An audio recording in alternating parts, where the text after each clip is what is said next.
Բարև ձեզ հարգելի հայրենակիցներ, ուղիղ եթերում Նոյան Տապանն է, տաղավարում հյուրընկալել եմ քաղաքական գործիչ, Երևանի Պետական Համալսարանի դասախոս Նարինե Դիլբարյանին։ Բարև ձեզ, Տիկին Դիլբարյան, շնորհակալ եմ Նոյան Տապանի հրավերն ընդունելու համար։ Ձեզ այդ բազում հարցեր կարելի է քննարկել, սկսած կրթական ոլորտից, երիտասարդների դաստիարակչական իրավիճակից, մի խոսքով շատ հարցեր, բայց մեզ ավելի շատ այս պահի դրությամբ կարծես թե Գյումրին եւ մեր անվտանգությունը, մեր գերիները այս հարցերն են ավելի շատ քննարկում, փորձենք անդրադառնալ դրան։ Գյումրիում ընտրությունները տեղի ունեցան, արդյունքները կան, բայց դեռ չկա որոշում, քաղաքական որոշում։ Ինչ սցենարներ եք դուք կանխազգում, ինչ պետք է լինի եւ որքանով Գյումրիում ընտրությունները եղան թափանցիկ, մաքուր եւ արդյոք գյումրեցին իր ձայնը տվեց նրան, ում որ հավատում էր եւ ակնկալում էր, որ իր կյանքը ի վերջո կփոխվի։ Շնորհակալ եմ հարցի համար։ Նախ ուզում եմ առանձնացնել, որ Գյումրու ընտրությունները իմ անկեղծ համոզմամբ ոչ թե սոսկ տեղական ինքնակառավարման մարմնի ղեկավարի, ավականու եւ քաղաքապետի ընտրություններ, այլ համապետական նշանակության իրադարձություններ։ Հատկապես որ դրա հետ համընկավ նաեւ Փարաքարում այդ տեղական ինքնակառավարման մարմինների ընտրության կայացումը եւ կարելի ասել մեր նախորդ բոլոր փորձերից, ընտրություններից, գիտեք, այսպես դաժանորեն հիասթափվելու եւ ջախջախվելու կրկնվող նախադեպից փորձում ենք դուրս գալ։ Այսինքն սկզբից առանձնացնեմ այն դրականը, որ ես տեսնում եմ այս ընտրություններում, եւ հետո հարցը լավն է, այո, ինչպիսի զարգացման այսպես դիպաշարեր մենք կարող ենք ունենալ եւ ինչին պատրաստ լինենք։ Նախ իմ համոզմամբ, ինչպես ասացի, համապետական ընտրություններ եւ ամենակարևորը դա վստահության հանրաքվե իշխանության օրակարգին։ Եվ այն, որ Սարիկ Մինասյանը բավական մեծ, գիտեք, միշտ էլ տեղական ինքնակառավարման մարմինների ընտրություններում, այսպես տեղական շահը եւ հատկապես այն անձը, որը զբաղեցնում է քաղաքապետի պաշտոնակատարի այսպես դիրքը, շատ ավելի շահեկան իրավիճակում է։ Բայց անգամ այդ ամենով հանդերձ մենք տեսանք, որ ընտրություններում իրենք պարտվեցին եւ Գյումրիում եւ Փարաքարում ընդհանրապես ընդդիմադիր այսպես կողմը կարելի ասել ջախջախիչ հաղթանակ ստացավ 50%-ից զգալիորեն ավելի, Գյումրիում կարելի ասել հավաքական ընդդիմադիր խումբը բավականին ձայներ հավաքեց 50%-ից ավելին, իսկ իշխանական թեկնածուն չի ստացել այն արտոնությունը, որ իրեն թույլ կտա այսպես միանձնյա կամ ընդհանրապես քաղաքապետ առաջադրելու։ Դա նշանակում է, որ մենք կարողացանք հասկանում եք փոքրամասնության շահերը, տևական ժամանակ 18-ից հետո ես չգիտեմ, ես իմ կյանքում միշտ եղել եմ, եթե անկեղծ փոքրամասնություն եւ գտել եմ, որ մտածող եւ խորհրդածող մարդը չպետք է իշխանամետ լինի, չափազանց, որովհետեւ այդ դեպքում դու կորցնում ես քո անաչառությունը եւ այսպես լայն տեսադաշտ ամեն ինչ ընդգրկելու։ Եվ այս տեսանկյունից կարող եմ ասել, որ ընդդիմությունը, որը բավական խոցելի իրավիճակում է, օրինակ մեր ազգային ժողովում, անկախ ամեն ինչից, որովհետեւ նրանք բացարձակ փոքրամասնություն են եւ անգամ իրենց այդ բոյկոտը չմասնակցելը քվեարկություններին որևէ արդյունք չի տալիս։ Այսինքն ժողովրդավարության նորմը խախտված էր։ Հիմա մենք տեսնում ենք, որ Երևանու ավականու շատ անճոռնի ընտրություններից հետո եկեք ընդունենք, որ դրանք իրոք անճոռնի ընտրություններ էին եւ սարսափելին այն էր, որ անգամ գիտեք ստեղծվեց հայհոյանքի կուսակցություն։ Դա զարհուրելի էր, որ այդ կուսակցությունը կարողացավ ձայներ հավաքել, հետո էլ հիշում եք այդ փոխակերպումները, նրանք մտան ինչ կարգախոսով, բոլորովին այլ կարգախոսով։ Գյումրիում ես հիմա տեսնում եմ, որ գոնե այդպիսի իրավիճակ չստեղծվեց եւ շատ հետաքրքիր է այդ բանավեճը նախորդող օրվա, ես տեսա, որ այնտեղ Ռուբեն Մխիթարյանը բարձրացնում էր ոչ միայն ենթադրենք Գյումրու համար իհարկե ինչպես ցանկացած քաղաքի համար կարևոր ասֆալտապատման մանկապարտեզներ բացելու դպրոցաշինության, մարդկանց աշխատատեղերով ապահովելու կարևոր հարցեր, շեշտեմ կարևոր, այլ նաև համապետական խնդիրներ։ Այն, որ ինքը այո մի քիչ սադրիչ ձևով կազմակերպեց իր բան, այո, բայց նա ստիպեց, որպեսզի Սարիկ Մխիթարյանը իր ամբողջ սնանկությունը դրսևորի։ Արցախի վերաբերյալ էլի ես կասեի ատելության խոսք տարածելով, դա բացարձակ անընդունելի էր եւ համոզված եմ, որ շատ մարդիկ գյումրեցի ծանոթներ ունեմ եւ գիտեմ, որոնք ասացին, որ անգամ մարզպետարանի ու քաղաքապետարանի շատ աշխատողներ պարզապես չեն գնացել ընտրության։ Չեն գնացել, որովհետև այն արտահայտությունները, որ իրեն թույլ տվեց քաղաքապետի, ընտրված քաղաքապետի, որովհետև ինքը պաշտոնակատար էր, ընտրված քաղաքապետի պաշտոնին հավակնող մեկ Արցախի վերաբերյալ, ինչ որ նողկալի դա վատ տեղ էր, այնտեղ ինչ-որ կաշառք էին տալիս, էլի բացարձակ, այո, որպեսզի ծառայեն, դրանք ահավոր անընդունելի արտահայտություններ էին եւ ես ուրախ եմ, որ գյումրեցին այո նաեւ քաղաքական օրակարգով գնաց, այսինքն գիտեք այդ պարտվողական ամեն ինչ հանձնելու Թուրքի առաջ խոնարհվելու իհարկե ծիծաղելիորեն Սարիկ Մինասյանը չէ ասա ես մտածում որ եթե մարդ այնքան լավ չի տիրապետում լեզվի ծագումնաբանության այնտեղ չպետք է մտնի հայատ բառը փորձես թուրքերեն համարել չնայած դա ակնհայտ այսպես արաբական փոխառություն է եւ ոչ մի առնչություն չունի միով բանից ինքը դրսեւորեց իրեն բացարձակ ոչ շահեկան բավական նսեմ կեցվածքով ինչն էլ պատճառ դարձավ ես համոզված եմ հավաքած ձայներին։ Նկատի ունեք, եթե բանավեճը չլիներ գուցե այդ պատկերն նա կարող էր մի փոքր ավելին հավաքել։ Ես կարծում եմ կարող էր մի փոքր ավելին հավաքել եւ Գյումրու մեր շրջապատի շատ մարդիկ եւ դրանով էր կարեւոր։ Այսինքն այս անգամ ոչ միայն ենթադրենք հասկանալի է վարչական ներուժ,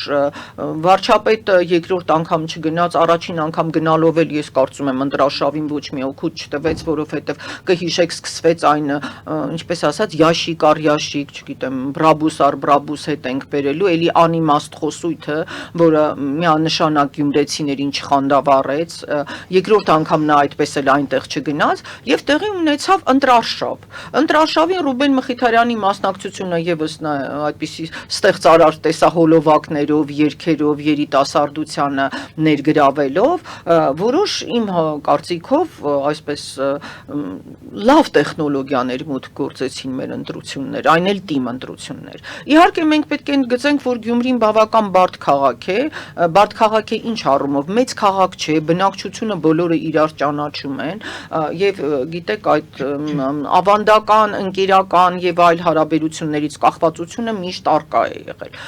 Այստեղ խոցելին թերևս այն էր, որ ես նշեցի, չէ, համապետական էր, ընդհանուր ուղեգծի վերաբերյալ էր, բայց կուսակցությունները իրենց դրսևորել չկարողացան, որովհետև անկեղծ լինենք, մենք չենք կարող ասել, որ Վարդան Ղուկասյանը, չգիտեմ, կոմունիստական կուսակցության գաղափարաբանության կրողն է եւ այնտեղ ենթադրենք հաղթել է կոմունիստական կուսակցությունը, դա բոլորովին այդպես չէ։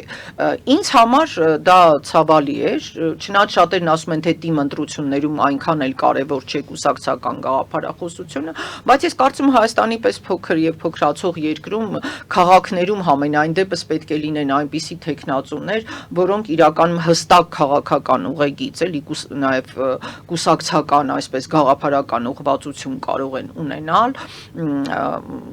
ենթադրենք Փարաքարում դա այլ խնդիր է, որովհետև այնտեղ խոշոր քաղաքային բնակավայր չկար, այստեղ ճիշտ է Գյումրում միացած էին մի քանի գյուղական բնակավայրեր, բայց այդուհանդերձ մենք նկատեցինք, որ կուսակցությունների այդ քաղաքական մասնակցությունը եղավ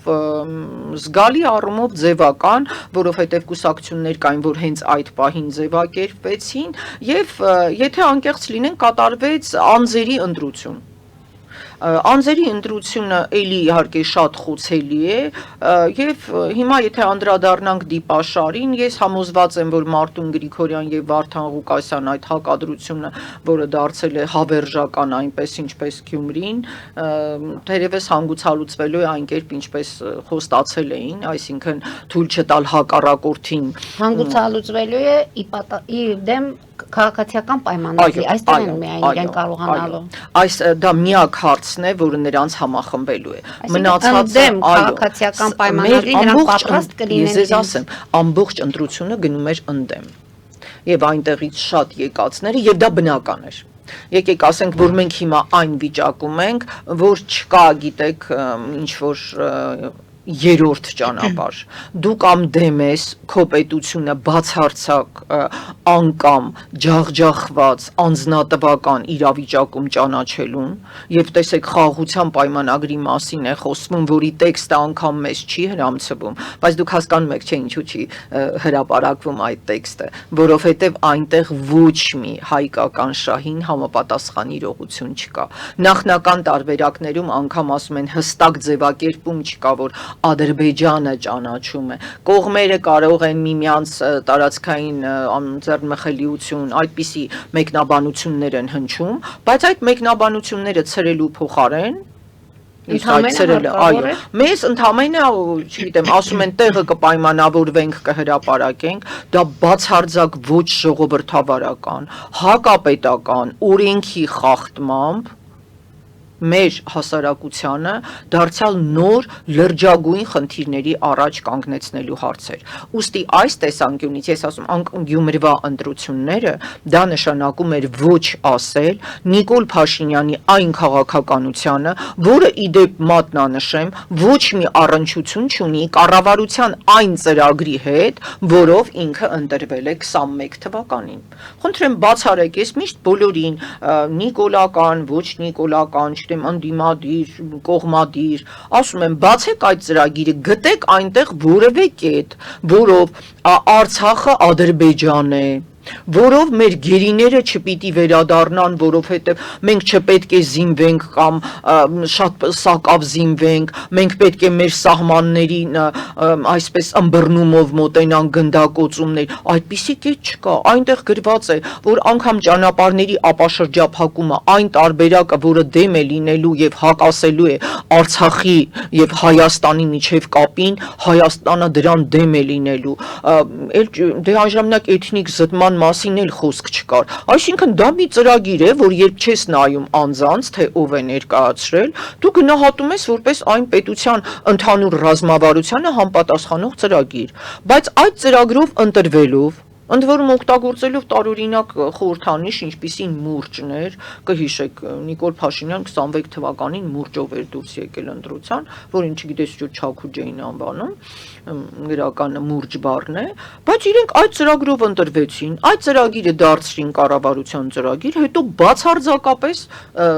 այլ ծրագիր են իրականացնում, հիմա էլ ուզում են այսպես ասած վերջին շիրմաքարը դնեն Մինսկի խումբը լուծարել, դուք հստակ խոսվում է դրա մասին, Հայաստանում ինչ-որ վերաբնակեցնել, այո, բացարձակ, Ալիևի դուրս է գալիս, որ մեր կառավարությունը կարող է ենթադրենք պատերին ծեփել կամ սպառնալիքներ տեղալ, քաղաքական դիակների, չգիտեմ, կտորները եւ մասերը սփռել, բայց միայն ներսում, իսկ դրսում մենք ոչ մեկի ոչ քաղաքական դիակը եւ ոչ անգամ քաղաքական ողջությունը չենք կարողանում։ Այսինքն նույն այդ հոգեբանությամբ, եթե աշխատենք արտաքին աշխարհում ճշնամու հետ կունենանք ավելի իհարկե կունենանք գոնե ինչ որ հաջողություն եւ դուք գիտեք, եթե մարդը չի զգոնանում քո պահվածքից, այսինքն չի գիտակցում, որ հակահարված կստանա, ինքը երբեք իրեն չի հավաքում։ Դուք նկատել եք այն ուժերը, որոնք տեսնում են, որ հակահարվածի կարժանանան, իրենց առավել զուսպ են պահում։ Իսկ դու երբ ամեն ինչին համաձայնում ես, ընդ որում ծիծաղելիության աստիճանի, տեսեք Գերմանիայի նախագահը Շտայնմայերը եկել էր Հայաստան,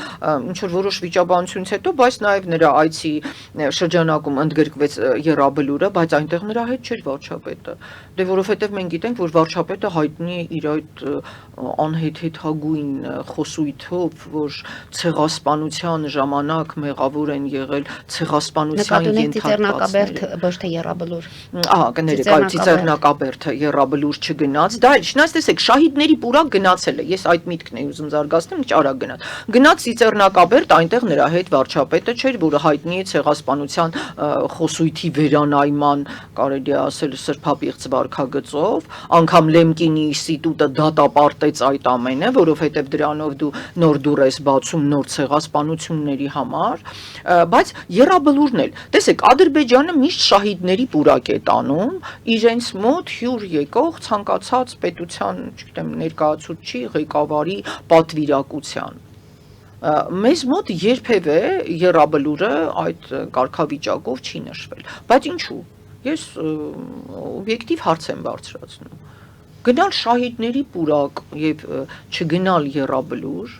դեռ հիմա ես ասեմ Որում իրենց պուրակը իրենց մեղքով է առաջացել, այո, իրենց գործողությունների, որտեղ իրենք հարձակվել են, մենք պաշտպանվել ենք։ Անկան Արցախյան առաջին պատերազմում, անկան որը մենք հաղթել ենք, հարգելի մար, ինչից է սկսվել, որովհետև նրանք հայ բնիկ հայ ժողովրդի պայքարին պատասխանեցին ինչով Սումգայիթի թունավորման եւ ցեղասպանական այդ քայլերով, հետո Գանձակի ջարդերը, Բաքվի ջարդերը, սարսափելի էր։ Արցախում հիշենք ինչ էր տեղի ունենում, այո, նրանք գազանաբար, պարզապես այդ գազանությունները հիմա ինչ ասեմ, գոնե հանուն անաչառության դրանք հավաքված են, փաստագրված են, ես հիշում այն ժամանակ Հրանուշ Հակոբյանն այ վիթխարի աշխատանք կատարեց։ Դա փաստերով ապացուցված է։ Իսկ հայերին ինչ են իրենք մեղսագրում, խոջալու են մեղսագրում, ես վերջերս դրա մասին նյութ էի պատրաստել, հենց ադրբեջանական սկզբնաղբյուրների հիման վրա, որտեղից ակնհայտ է դառնում, որ այդ խոջալուն իրենք են հրահրել այն ժամանակվա ժող ճակատը, եւ պատահական չէ, որ Մութալիբովն էլ ինքը խոստովանել է, որ դա կազմակերպել էր Ադրբեջանի ժող ճակատը իշխանափոխության եւ իր դեմ Մութալիբովի դեմ գործելու համար։ Այսինքն շահիդների պուրակը, որը իրենց նվաճողական, ցեղասպանական եւ ըստ էության հայատյաց քաղաքականության դրսեւորումն է, դառնում է բոլորի ուշադրության առարկա։ Պարտադիր այցելուներ։ Այո, պարտադիր։ Ալիև այնտեղ գիտեք ինչ կարծես բռնի բոլորի, չգիտեմ, ձեռքից եւ նրանց բերման ենթարկի, որ այս է հարգեք, սրանք մեր սրբություններն են, եւ սա հայերի ձեռքով է։ Եվ տեսեք, սրանք հայերն են սպանել, չգիտեմ ինչ, այնտեղ նաև իհարկե մեզ ստորացնող այդ ռազմավարի պուրակը, որը զարուրելի էր այնպիսի զենքեր։ Որում նրանք հիմա մեզ սպառնում են, որ այդ պուրակը կարող է արդեն հնդկական եւ այո, նոր ֆրանսիական զենքերով համալրվել, եթե իրենց բանակը հարձակվի, մենք պետք է Եռաբլուրում նոր դագաղներ։ Եվ հետո կբարձվի, որ մենք Եռաբլուրել չունենք, եւ դուք ադրբեջանական այսպես մամուլը կարդում եք, սարսափելի է, այնտեղ անընդհատ, գիտեք, արևմտյան Ադրբեջանը այնպիսի 18 թվականի պատմություններն են արդեն վերհանել, կարծես թե հայերի։ Ես ասեմ, նրանք գնացել են մինչև ուռարտական ժամանակներ, այնպիսի բանդագուշանքներ են գրում, մնում է զարմացած։ Իրենց համար ամեն ինչ Ադրբեջան է, ուր գնում է ադրբեջանցին, պարզվում է դա արդեն Ադրբեջան։ Տիկին Դիլբարյան, եթե ամփոփենք փաստորեն Գյումրի ընտրությունները, նոր ընտրություններ հնարավոր է որ լինեն։ Ես կարծում եմ, որ դա ամենաանհավանական, այսպես դիպաշարերից մեկն է։ Թերևս ամենահավանականն այն է, որ արդեն Վարդան Ղուկասյանի փորձ կատարվեց, չէ, սկզբից ապօրինի զենքի եւ խոսում եք քրեական մի շարք ձայնագրությունների հետ կապված, մենք ունենք դրանից առաջ Վանաձորի միջադեպը Մամիկոն Ասլանյանի հետ կապված, որը գրեթե 2 տարի 8 ամիս անցկացրեց անազատության մեջ, այո, հետո իհարկե նրան արդարացրին Մամիկոն Ասլանյանին, այսինքն այդ սցենարը իշխանությունը ունի իր զինանոցում, ճիշտ է հիշում եք հենց այդ ընտրությունների հաջորդ օրը Նիկոլ Փաշինյանը հայտարարեց, որ ինքը ողջունում է ժողովրդի ձայնը եւ այլն։ Ես համենայն դեպս ամենադրականը համարում եմ այն, որ կարողացան հնարավորինս շատ մարդկանց վստահություններ շնչել եւ տանել ընտրատեղամաս։ Ու ամենակարևորը, որ իրենք հասկացան, որ միայն ԿՊ-ն չէ հաղթող։ Գիտեք, ԿՊ-ի այդ հաղթարշավը։ Գուցե ԿՊ-ն էլ այստեղ այնքանով է դրական, որ միջադեպեր տեղի չունեցան, ասենք համատեղ ավելի հանգիստ Գաբրիելյանի այդ ամենակարևոր միջադեպը, բայց դրանից հետո չգիտեմ։ Դա փաստորեն իր համար բախտորոշիչ դարձավ Գյումրու ընտրությունները։ Բայց երևի լավ է, որ ինքը էլ падգամավոր չէ։ Բայց ինքը ամեն դեպքում քաղաքականությունից չի հեռանում։ Դա այլ հարց է։ Ինքը կարողացավ ներողություն խնդրել բոլորից։ Տիկին Դիլբարյան, երկար լրագրության հետ կապված դուք ակունքներում կանգնած անկախ Հայաստանի, ես որ ինքս 90-ականներին տեսել եմ ձեր գործունեությունը, որքանով էր այստեղ Վիլեն Գաբրիելյանը որպես падգամավոր թիրախավորվեց, տեսեք լրագրողներին էլ ասում են սադրիչ են։ Սադրիչ հարցեր տվեցին, մարդը գինովցած էր եւ այլն։ Եթե օբյեկտիվ գնահատենք իրավիճակը, կարելի էր հնարավոր էր, պետք էր աչք փակել Վիլեն Գաբրիելյանի այդ հարփած լինելը եւ լրագրողը աչք փակեր եւ նույնիսկ իշխանությունը ում ներկայացուցիչներ տեսեք անմիջապես մանդատը վայր դնելը դարձավ թեմա արդյոք նա ստացել է հիմա կասեմ։ Թե պատճառը չեմ կարող ասել։ Քանի որ դուք ճիշտ նշեցիք, իսկապես անկախ Հայաստանի կայացման ամբողջ ես եւ մեր անկախության հանրակրվեին իմ մասնակցությունը, ես ինձ հպարտությամբ համարում եմ այն սերնդի ներկայացուցիչը, որը տեսավ Արցախյան առաջին հերոսամարտում մեր հաղթանակները, մեր պետության կայացումը եւ 4-րդ իշխանության լրագրողների դաշտի կայացումը։ Ու միանշանակ պետք է ասեմ, այդ նույն կերպ եղել է նաև այդ ՀՀՇ-ի իշխանության ժամանակ, երբ ես խորհրդարանական լրագրող էի, ընտրություններ էինք լուսաբանում եւ ընդ որում ես աշխատել եմ այն ժամանակ առավոտում, որը իշխանական Վանո Սիրադեղյանի այսպես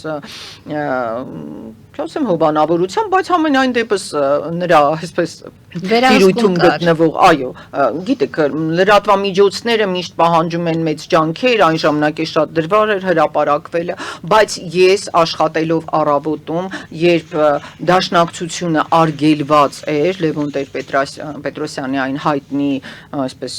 հարցազրույցից հետո, երբ կուսակցությունը արգելվեց, ամեն ինչ փակվեց, ես եղել եմ այն լրագրողը, որը դաշնակցության բյուրոյի ներկայացուցիչների եւ նրանց գործունեության վերաբերյալ միշտ նյութերը տպագրել առավոտ օրաթերթում եւ խորհրդարանում էլ միշտ լուսաբանել եմ եւ ԱԺՄ-ի եւ մնացած ընդդիմադիր բոլոր ուժերի գործերը եւ այն բոլոր падգամավորները, որոնք իրենց թույլ էին տալիս հարբած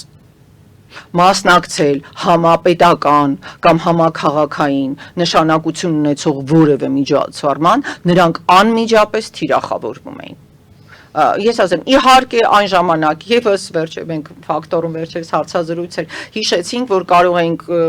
այո վտանգների արժանանալ, ընդհուպ մինչև, չգիտեմ, ծեծ կրտոցի եւ այլնի, շատ բաներ են եղել մեր կյանքում, ես շատ բաներ եմ տեսել, բայց ես կարծում եմ, որ այո, անկախ լրագրողը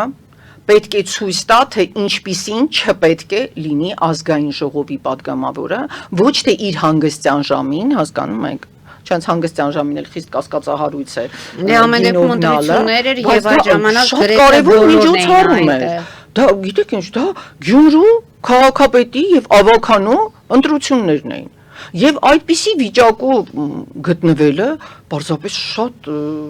բայց մարդը մանդատը վայր դրեց։ Այո, եւ բայց հիմա անդրադառնանք երկրորդ հարցին։ Մենք ունեինք նախադեպեր, երբ ազգային ժողովի նախագահը թքում էր մարդու երեսին եւ հետո էլ չէր բարեհաճում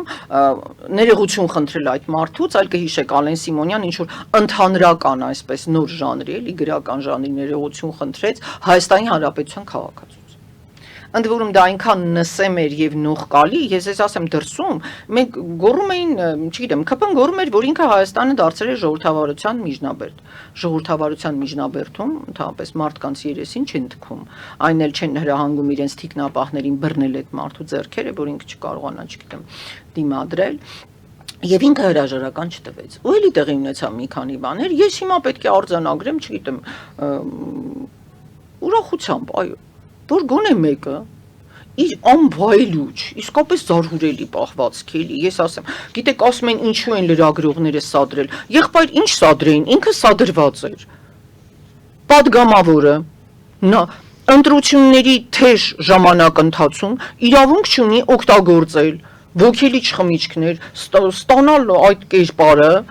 եւ այդպիսի զարհուրելի ելույթներ ունենալ։ Մանավանդ տեխնոլոգիայի այս իրավիճակում նոր, որտեղ ինչ որ դուք անցյալի մասին խոսում եք, այն ժամանակ հնարավոր չէ արագ տեսանկարահանել կամ մենք դեռ բացահայտում էինք, ապացուցում էինք դատարաններում կամ չգիտեմ որևէ տեղ։ Հիմա դու պետք է իմանաս, որ դու падգամավոր ես, որ քեզ նայում են 1000, չգիտեմ, տեխնիկական միջոցներ եւ բացի դրանից պետական նշանակության ընտրություն, թիմ տեղական ինքնակառավարման ընտրություններ էին, որոնք անցնում են մեր սահմանադրությանը եւ սահմանադրական օրենքներին համապատասխան, ինքն էլ փաստորեն այդ նախընտրական, չէ, քարոզարշավի մասնակիցներ։ Ինչի մասին է խոսքը։ Օմոթ եւ նախոտինք 1000 խայտարակություն այն մարդկանց։ Բայց մի հայտարարություն արեց, որ 2026-ին արդեն այդ մանդատը դնելու Հարաժեշտությունը չի լինելու։ Դե թող տեսնենք։ Ես կարդացի նաև շարունակությունը, այդ շարունակությունը ինձ ավելի դուր եկավ։ Որտեղ ինքը ասաց, որ ինքն առաջադրվելու է ԿՊ վարչության կազմում եւ նշեց մի բան, որ ԿՊ-ում ներքին առողջացման եւ վերակազմավորման կարևոր խնդիր կա։ Ես ուրախ եմ, որ մեկ ԿՊ-ական հասկացել է, որ իրենց ներսում ներքին առողջացման կարևորագույն խնդիր կա։ Եվ մտածում եք, որ նա ինքնուրույն է այդ որոշմանը գնացել, թե նրան Գիտեք, ես արդեն մեզ մոտ տարածված է, որ ասում են վարչապետը կարծես WhatsApp-ով կամ ինչ-որ այդպիսի զրուցարաններով ցուցումներ է տալիս, չեմ բացառում, բայց գիտեք, երկրորդ մասը, Մարի ջան, հաստատապես, այո, այդ իր գրության, երկրորդ մասը հաստատապես WhatsApp-ով դժվար թե Նիկոլ Փաշինյանը առաջարկած լինել։ Եվ սա արդեն հուսադրող է, որ կարող են քաղաքական ասպարեզում մարդիկ ինքնուրույն որոշումներ կայացնել։ Ես ուզում եմ նաև, գիտեք, սարսափելի էր, բայց ԿՊ-ում չստեղծվեց այդ ներքին ընդդիմություն, չգիտեմ, այդ կոալիցիոն, որը շատ բնական է։ Գիտեք, ցանկացած առողջ կուսակցության ղեկավարին ընդդիմացող եղավ, եւ վերջը Հովիկ Աղազարյանը փորձեց ընդդիմանալ։ Ես Հովիկ Աղազարյանի ընդդիմացումը իհարկե համարում եմ ծնված զուտ անձնական ճղճին շահերից։ Այսինքն նա ընդդիմացավ այն ժամանակ, չեք հիշում, այդ մարդը պարզվեց Կիլիկիայից էր, չէ՞ որ ազգային ժողովում դատախազին հարցեր էր ուղղում։ Հա, ճիշտ է։ Հենց Հովիկ Աղազարյանի վերաբերյալ։ Գուցե ուզում եմ։ Իհարկե ես կարծում եմ, որ կուսակցությունը իրոք մենք սկզբից խոսեցինք, չէ՞ որ քաղաքականությունը եւ բարոյականությունը։ Շատերն ասում են, որ քաղաքականությունը անբարոյականություն է։ Ես համոզված եմ, որ դա կեղծ է։ Պարզապես անբարոյական մարդիկ եկել մտել են քաղաքականություն, գիտեք, եւ մեզ ուզում են խաբել։ Ուզում են մեզ ասել, թե դա քաղաքականություն իրականում բարոյականություն է։ Այսինքն Հովիկ Աղազարյանի հեռախոսի անձնական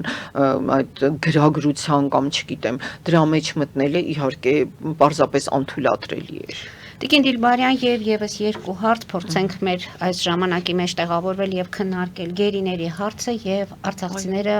արդեն որ երրորդ օրը ակցիաներ են իրականացնում իրենց իրավունքի պաշտպանության համար։ Ես կարծում եմ հենց Գյումրու այդ ընտրությունների արդյունքն էլ այն պետք է լինի, որ իշխանությունը հասկանա, որ իր ուղեգիծը, իսկ այդ ուղեգծի գիտեք բաղկացուցիչ տարերից մեկը դարձել է Արցախի հանդեպ իսկապես ատելության խոսքի սերմանումը, արցախցիների համար այնպիսի պայմանների ստեղծումը, որ իրենք թողնեն հեռանան եւ կարծես իրենց բեռը թեթևանա, ես նաեւ սոցցանցերում տեսնում եմ, թե այդ պրոիշխանական գրառումներում ինչեր են գրում, սարսափած եմ, որ նաեւ անգամ ռադիոյի տնօրենի կինը, թեև թե ինքը հայտարարեց հետո, որ չէր ցանկանում իր գրառմամբ ցավեցնել արցախցիներին։ Գիտեք, չի իհարկե լավ է, որ մարդիկ ներեխություն են, բայց գիտեք, երբ գիտակից մարդը, չգիտեմ, այդ Վիլեն Գաբրիելյանը կարծես հարբած էր, չէ, կարծես չէ, հաստատապես հարբած էր, բայց ես համոզված եմ, որ Շուշան Ղազարյան, չէ, Շուշան Ղազարյանը դժվար թե ոգելից խմիչքներ օգտագործած լինի, էլի, այսինքն ես հասկանում եմ մարդկանց ներսում ինչեր, այդ ինչ չարություն է բարձրացել, բայց դրա պատճառը չեմ հասկանում։ Ինչից դրդված է այդ կինը այդպիսի ատելությամբ լցվել։ Հա, կարող է հիմա ինքը վատը զգաց, որ ամուսնուն ունել է թիրախավորել եւ ընդհանրապես համընդհանուր, դե որովհետեւ կներեք դա նաեւ դատական պատասխանատվության գործ է ատելության խոսք տարածելը, բայց ինչպես այդպիսի ատելություն առաջացավ մեր մեջ եւ ինչից են մարդիկ եզրակացրել, որ իրենք վատ են ապրում հիմա, չգիտեմ, ծանր իրավիճակում եմ արցախցիների պատճառով, որովհետեւ նրանք պարզվում է հանգիստ չեն վերընկել իրենց տեղը։ Ամեն հայաստանցի պետք է գիտակցի, որ ի վերջո ինքն էլ կարող է, չէ՞, մի օր տնից զրկվել։ Եվ չգիտենք ուր կգնա։ Այո, եւ այս դեպքում չիմանա էլ ուր գնա։ Մենք պետք է ամեն ինչ անենք, որպեսզի արցախցիները կարողանան այստեղ շատ արագ ինտեգրվեն եւ բնակարանային եւ սոցիալական պայմաններով։ Աշխատատեղեր, ես տեսնում եմ շատ ընկերություններ փորձում են կարողացած անել, այս հարցում չափազանց մեծ է պետության դերակատարումը։ Այսինքն կառավարությանն ուղղված 11 կետերից բաղկացած այդ պահանջագիրը չափազանց գրագետ էր կազմված եւ դա գիտեք դա արցախյան պահանջագիր չէր, դա հայաստանյան պահանջագիր էր, որովհետև իմ համոզմամբ եւ ընդհանրապես ցանկացած հայի համոզմամբ Հայաստանը մեր բոլորի հայրենիքն է, արցախցիները Հայաստանի Հանրապետության քաղաքացիներ են եւ մենք այն քաղաքացիներն են, որոնց իրավունքները անպաշտպան իրավիճակում են։ Հիմա Շտայնմայերը, որ եկել էր, չէ, ինքը իր Արցախի դրոշը հրապարակեց։ Ադրբեջանցիների այդ ոռնոցը տեսակ չէ ինչ տեղի ունեցավ։ Բայց մենք ինչով է զբաղված մեր ԱԳՆ-ն։ Մեր վարչապետը չէր կարող այդ այդ նույնը բացատրել իրեն։ Մենք պետք է ոչ թե դրա փոխարեն մենք ինչ ենք լսում վարչապետից, միջազգային ատյաններից, իրավական դատարանից հետ կանչենք մեր հայցերը։ Դա ինչ սարսափելի բան է։ Մենք ինչ իրավունք ունենք ցեղասպանված էթնիկ զտման, իսկ էթնիկ զտումը ցեղասպանության բաղադրիչ գործողություններից մեկն է, տարրերից մեկը, ամենակարևոր բնութագրող, այդ շահերը թողնել անպաշտպան եւ ասել ադրբեջանցիներ, սա էլ վայելեք։ Տեղի ի վերջո ես ձեզ ասեմ, Սումգայիթից հետո գոնե դատավարություն է եղել եւ այն ժամանակ ԽՍՀՄ դատարանը մեղավոր ճանաչեց այդ բոլոր ադրբեջանցիներին։ Իսկ հիմա Բաքվում դատարան չեղավ, դե այն ժամանակ գիտեք սկսվեց եւ առաջին Արցախյան պատերազմը, շատ ծանր իրավիճակ էր, իսկ ինչով ենք մենք հիմա զբաղված, մենք պետք է ռմբակոծենք եւ օգնենք, որպիսի այն շարքային քաղաքացիները, որոնք չեն կարող իրենց իրավական հայցերը կազմեն, հատուկ պետք է ունենալ այնպիսի մարդու իրավունքների, օրինակ փախստականի իրավունքների պաշտպանի ինստիտուտ, բռնագաղթվածի, ցեղասպանության ենթարկվածի եւ ցեղասպանությունից փրկվածի այդպիսի կարգավիճակ կա, իրավունքների պաշտպանի ինստիտուտ։ Մեր բոլոր իրավաբաններին եւ դա պետք է անի պետությունը։ Մենք պետք է հավաքենք եւ կազմենք նոր հայցեր։ Եվ ոչ թե ասենք մենք ամեն ինչից կհրաժարվենք, Ադրբեջանն էլ կհրաժարվի, բայց մենք ինչ ենք արել, մենք նվաճել ենք Ադրբեջանը։ Ազգերի ինքնորոշման սկզբունքի հիման վրա Արցախի հանրապետությունը հռչակվել է։ Դրա համար ստեղծվել է իդեպ միակ այդպիսի հակամարտություններ, որ հատուկ Մինսկի խմբի ձևաչափ էր ստեղծվել։ Այսինքն բոլորը ճանաչել էին, որ դա տարածքային վեճ չէր, որտեղ այո կար տարածքի խնդիր, բայց հիմքում ընկած էր ազգերի ինքնորոշումը եւ այն, որ էթնիկ հայերը այդ տարածքում ապրել են մի քանի հազարամյակ։ Իսկ հիմա կառավարությունը առաջարկում է Մինսկի խումբը լուծարել, իբրև թե Արցախի հարցը լուծված է եւ խորհրդարանում էլ խիզախ գոչում է, որ ինքը էլ չի շարունակելու արցախյան, չգիտեմ, պայքարը։ Ես համոզված եմ, որ դա արցախյան պայքար չի, դա հայկական պայքար է, հայաստանյան, եւ դրա համար հիմա տեսեք, օրերը ընթանում են։ Մենք պետք է գոնե կարողանանք ինչ-որ սոցիալական հարցերում հաջողության հասնել։ Եվ այդքան միջազգային կազմակերպություններ կա, որոնք պատրաստ էին օգնելու։ Ինչու մեր իշխանությունը չի խոսում բռնի տեղահանվածների մասին։ Էլի ինչ է անհանգստանում է, որ հա Ադրբեջանը կարող է զայրանալ, հայտնի հեքիաթում աղան կբարկանա։ Այդ աղան Ալիևը միջազգային հանցագործ է, որը մարդկության դեմ հանցագործություններ է կատարել։ Մենք պետք է այդ եւ գիտեք այդ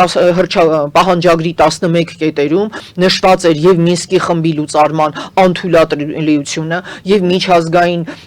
իրավական դատարաններում մեր հայցերի ոչ միայն առաջ մղում, այլ նոր հայցերի մշակում եւ ամենակարևորը մեր գերիները։ Մենք ինչ ենք անում, խոսքային այսպես զգուշորեն ինչ որ թեթև ինչքան ամոթ էր, հա ձևի այն էլ միայն ճնշումից հետո։ Մենք միայն միասին շարժումով երկու պահանջագիր ենք տարել Նիկոլ Փաշինյանից պահանջելով, որ ինքը վարչապետն է, չէ՞։ Վարչապետը ամենակարևոր պարտականությունը ո՞րն է։ Եթե նա քաղաքացուց ստանում է իշխանություն, ինքը պետք է պաշտպանի քաղաքացու իրավունքները։ Այսինքն այս հարցում գիտեք չկա, չգիտեմ, գյումրեցի, երևանցի, փարաքարցի, արցախցի, մենք ունենք Հայաստանի Հանրապետության քաղաքացիներ, որոնք այսօր տնազուրկ, տնավեր իրավիճակում են, իսկ մի մասն էլ Բաքվի բանտերում է։ Մենք բոլորս պետք է կանգնած լինենք ի պաշտպանություն նրանց շահերի եւ դա պետք է առաջինը համախմբի Հայաստանի Հանրապետության կառավարությունը եւ ազգային ժողովը։ Տիկին Դիլբարյան, մեր ժամանակը ավարտվեց, շնորհակալություն եմ հայտնում, կարծում եմ մի քանի հարցի մենք կարողացանք անդրադառնալ, բայց հաջորդ հանդիպմանը ես կցանկանայի անպայման մենք խոսենք մեր երիտասարդների խնդիրներից, որտեղ դուք դասավանդում եք, շատ կարևոր հիմնահարց է։ Շփվում եք թե տղաների, թե աղջիկների, այս համատարած ագրեսիան, ինչպես դուք ասեցիք, իրար չսիրելու, իրար չհանդուրժելու եւ այլն, դրանք մենք տեսնում ենք սպանությունների տեսքով ինքնասպանությունների եւ այս սպանությունները հատկապես երիտասարդների շրջանում, այնպես որ հաջորդ անգամ կարծում եմ այս քաղաքական թոհուբոհը մի փոքր կհանդարտվի, հուսով եմ եւ շատ կարեւոր քաղաքական ի վերջո։ Այո, եւ մենք կանդրադառնանք, որտեղ մեր ներքին անվտանգությունը եւս շատ ավելի կարեւոր է, ինչպես նաեւ մեր սահմաններին կանգնած մեր զինվորների անվտանգությունը։ Այսօր փաստորեն քարոզիա պատերազմի մեկնարկի օրն էր, ցավոք 9 տարի առաջ մենք այսօրներ ենք խոսել կորուստների մասին եւ Բայց հիմա տեսեք որքան եւ գնալ եւ չենք բազմապատկվեցին այդ պատկերացնում, որ կորուստները։ ոչ թե այն տղաները, որ Ամոթ մեծ։ 4 օրվա մեջ կարողացան այդ ամենը Ամոթ պահել, հետ բերել մեզ եւ արցախցիները հետ վերադարձան հույսով հավատով։ Մենք այդ ամբողջը, Մենք այդ ամբողջ կորցրեցինք։ վիթխարի արյամ ձեռք բերված թանկ Եվ ցավալի է, մենք միշտ խոսում հանձնեցին։ ենք վերջի շրջանում կորուստների մասին, թե տարածքային, թե մարդկային, թե մեր Գուցե հենց երիտասարդները այս փոփոխությունները, գիտեք, մեզ հնարավորություն կտալ հավատալ մեր ուժին եւ հավատալ, որ Հայաստանի Հանրապետությունում իշխանությունը պետք է պատկանի ժողովրդին։ Շնորհակալություն Եվ եւս մեկ անգամ։ Հարգելի հայրենակիցներ, մեր ժամանակը ավարտվեց, հետևեք զարգացումներին, մնացեք խաղաղությամբ։